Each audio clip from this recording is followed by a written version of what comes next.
Here we are. I'm just about ready to take it for another test drive. I've sorted out the driveline again.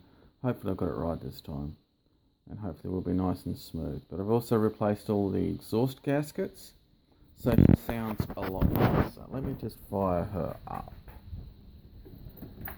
Power on.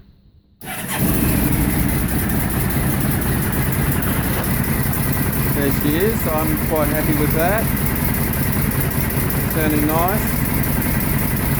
I reworked the airbox so that it's got exactly the same size inlet as it has stock. Of course, it's a bit smaller, so there's a little bit more induction noise. And when we come down to the back here, we have my Ducati muffler, giving it a nice meaty tone. And I'm about a metre from it now, and I can feel all the pulses from the exhaust, which is pretty cool. It's idling a lot better too.